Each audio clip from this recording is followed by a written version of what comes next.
Nosso país está envelhecendo. A terceira idade no Brasil cresceu cerca de 11 vezes nos últimos 60 anos.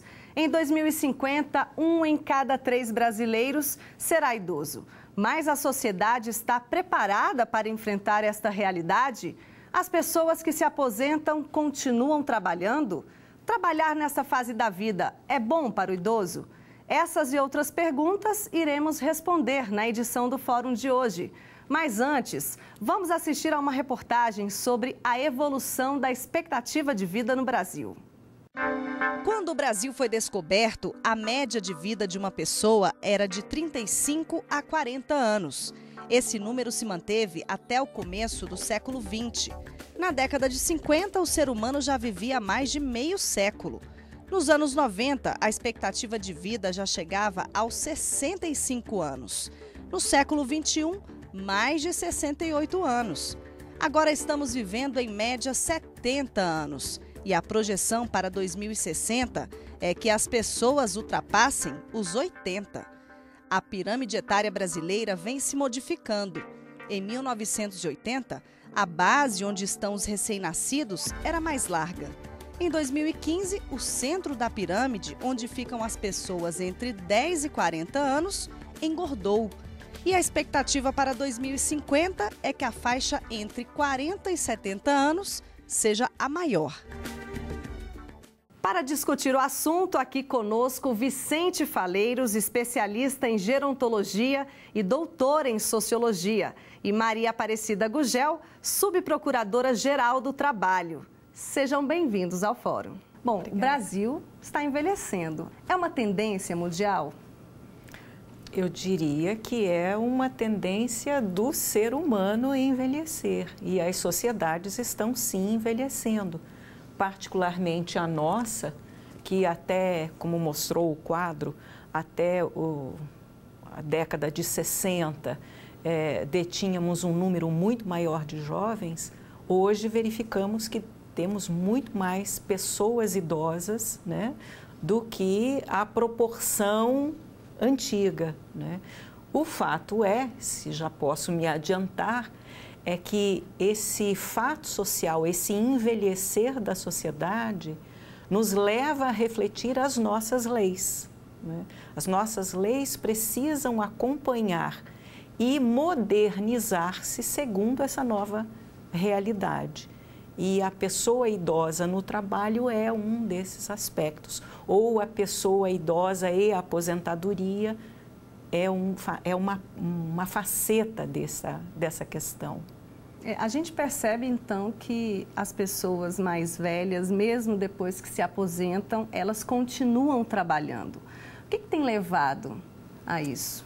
O Brasil tem hoje 30 milhões de idosos, mais de 60 anos.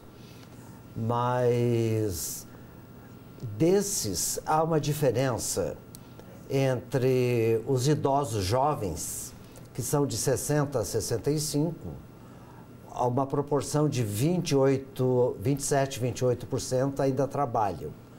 E dos idosos, né, com mais de 80 anos, a proporção diminui significativamente e em torno de 5,6% ainda trabalham, porque o objetivo do trabalho é a renda. Então, a maioria dos idosos tem renda da Previdência Social. 60% dos idosos tem só aposentadoria. Tem um grupo de em torno de 10% que são pensionistas e outros são aposentados e pensionistas. E outros têm outras rendas, mas nós temos ainda no Brasil um número acima de 70 anos, de 10%, que não tem nem aposentadoria e nem trabalho. É a geração nem-nem, né, dos idosos. Os jovens, às vezes, nem estudam nem trabalham, mas alguns idosos trabalham para complementar a renda. E 70% dos idosos que trabalham estão na informalidade, ou seja, é uma complementação de renda informal. A renda do trabalho é menor, bem menor do que a da Previdência Social. Em torno de 28% dos idosos têm renda exclusivamente do trabalho. Outros complementam a aposentadoria e trabalho para ajudar a família. Uma idosa de rua que eu encontrei a semana passada ganha um salário mínimo, ela me disse que precisava trabalhar para comprar remédio.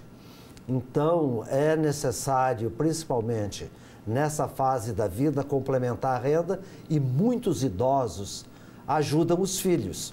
No Brasil, nós temos uma transferência de renda de idosos para jovens das mais significativas do mundo, porque com o desemprego de jovens, os idosos ainda transferem renda para as gerações mais jovens. E qual o motivo dessa informalidade? Bem, o primeiro motivo é que os valores das pensões são muito baixos, né? Não correspondem ou não passam a corresponder, a partir do ato da aposentação, não passam a cobrir e a corresponder às necessidades que a pessoa tinha até o ato de se aposentar, né? Por outro lado, as questões relativas ao próprio cuidado. Nós estamos falando, o doutor Faleiros fez uma divisão interessante aí, né? Fala do jovem idoso até 65 anos, depois aquela faixa intermediária entre 70 e 80 anos, né? E os idosos com mais de 80 anos. Imagine que as pessoas para além dos 80 anos, né, necessitam de valores maiores para o seu cuidado, para a manutenção da sua saúde, né? Nós temos que pensar na perda da mobilidade, nós temos que pensar na evolução nos agravos de saúde, né? Então, obviamente que ao se aposentar, você deveria guardar o valor do seu antigo salário, agora o valor da sua pensão, para lhe sustentar e, eventualmente, sustentar os membros da sua família. E nós assistimos a um fato absolutamente contrário, né? Ao se aposentar, você tem as perdas, você tem a sua perda remuneratória, sua perda salarial, né? E, além disso, você tem todos os agravos decorrentes do envelhecimento, né? A gente observa uma crescente demanda por parte das empresas à procura desses trabalhadores, né, dessa faixa da população. Mas as empresas estão preparadas para lidar com os idosos? A legislação trabalhista está preparada? Eu diria que nós não temos a cultura da pessoa idosa, do trabalhador idoso, no âmbito das relações de trabalho, né? Primeiro, a pessoa, ao atingir a idade, seja a idade mínima ou o tempo de contribuição, parte para a aposentadoria. Aquele número que fica no trabalho, né, não se aposenta e permanece a trabalhar, ainda é muito pequeno.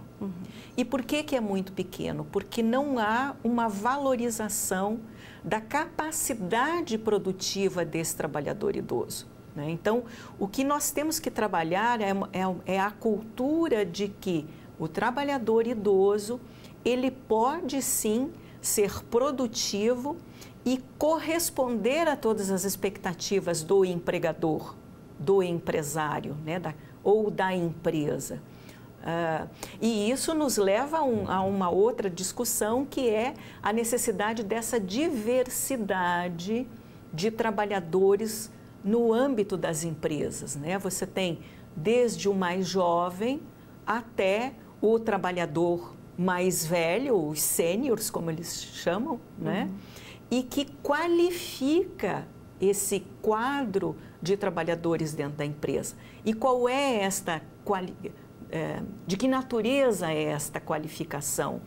É você poder conviver no mesmo ambiente trabalhadores jovens, às vezes sem experiência, trabalhadores já com alguma experiência e aqueles que atingiram, digamos assim, entre aspas, a maturidade da experiência no trabalho, né? Então, do ponto de vista das empresas, isso é altamente produtivo, né? Porque além de gerar uma integração melhor dentro do quadro, né, da própria empresa, tem o fator imagem empresarial. A empresa que emprega trabalhadores idosos, muito provavelmente terá uma imagem no âmbito da sociedade, da região onde exerce lá suas atividades, né, melhorada por conta dessa diversidade. Então, é uma questão cultural, de adaptação das próprias empresas, das demandas internas para cada faixa etária? Há uma discriminação por idade, né, que no serviço público se chama expulsória, de expulsar os idosos aos 70 anos. Né? E na empresa privada há um preconceito de desatualização, que estar idoso é estar desatualizado ou sem capacidade. Mas há habilidades que se desenvolvem com o envelhecimento, como salientou a doutora Gugel, que são compensatórias da perda de algumas outras capacidades. Não é? Hoje o envelhecimento cognitivo está conceituado na plasticidade do cérebro e na plasticidade das pessoas em se adaptarem. Então, a pessoa idosa pode se adaptar facilmente a tarefas complexas e também se atualizar tecnologicamente. Ok. Vamos dar uma pausa no nosso debate. Vamos para um rápido intervalo e voltamos daqui a pouco para falar sobre o idoso e o mercado de trabalho. É rapidinho.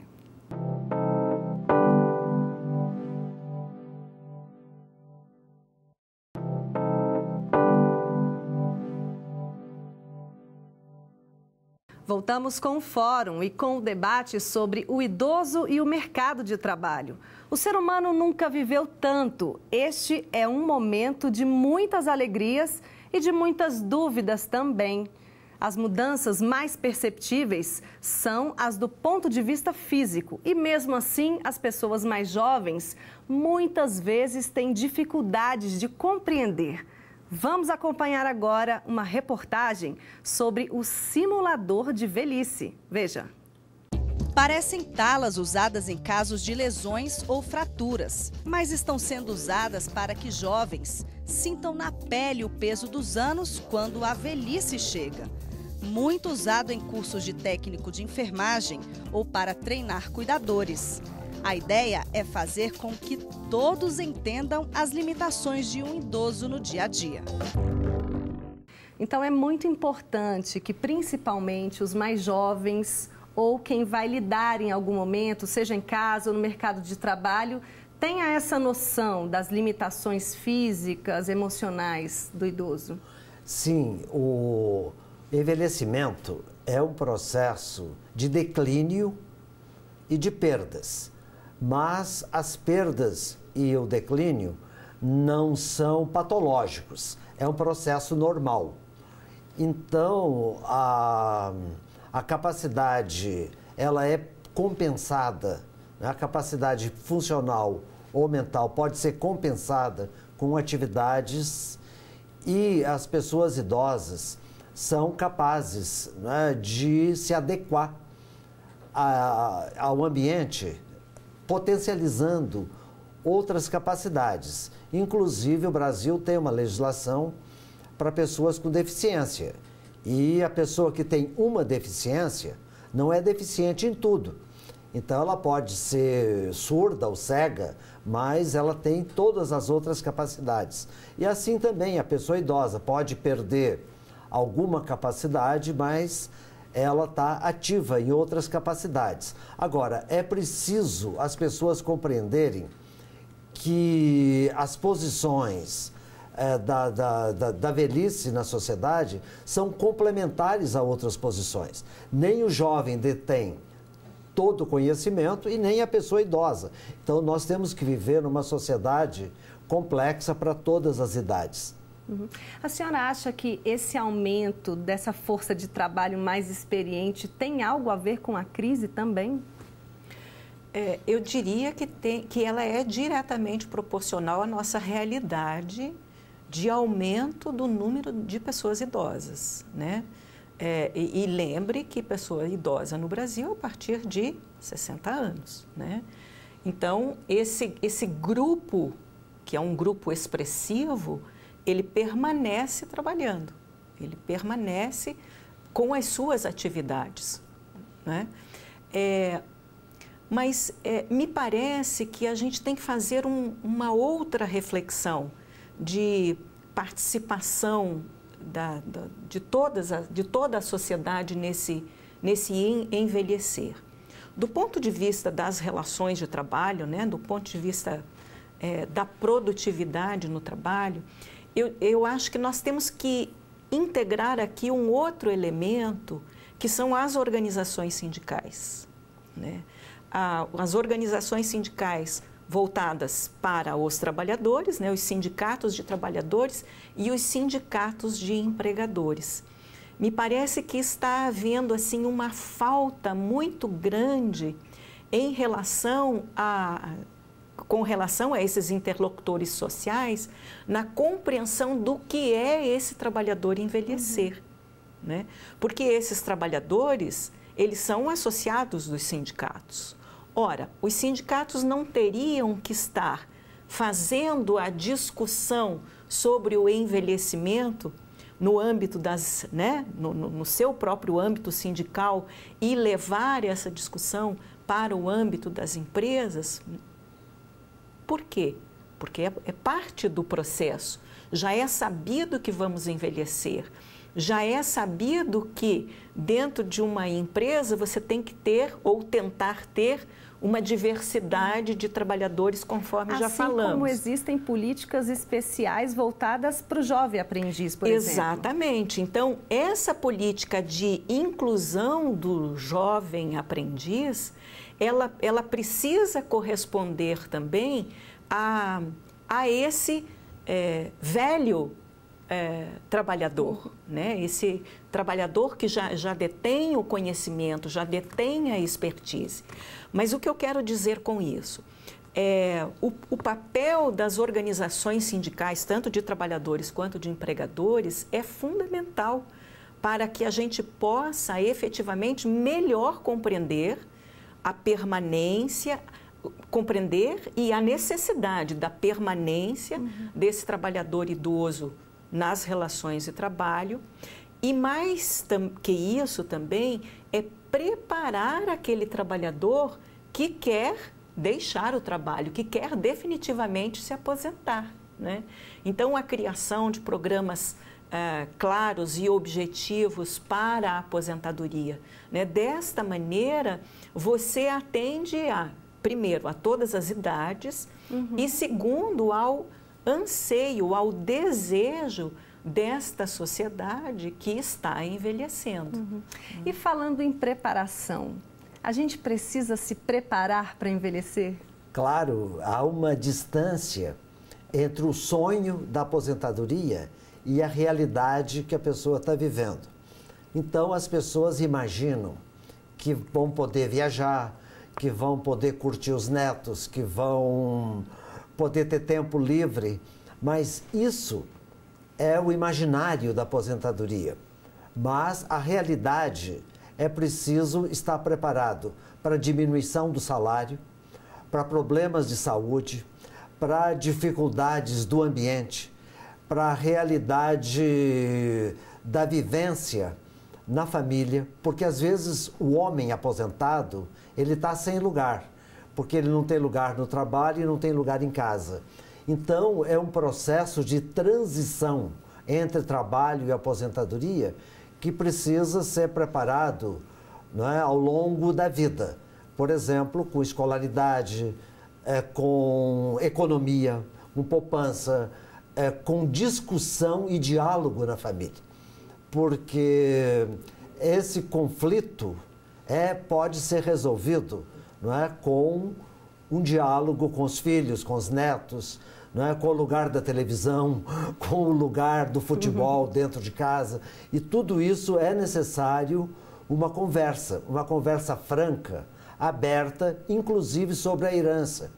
Porque muitos conflitos familiares vêm, né, da expectativa do idoso não gastar o dinheiro consigo mesmo. Então, a aposentadoria é o momento de curtir, né, o dinheiro da aposentadoria consigo mesmo.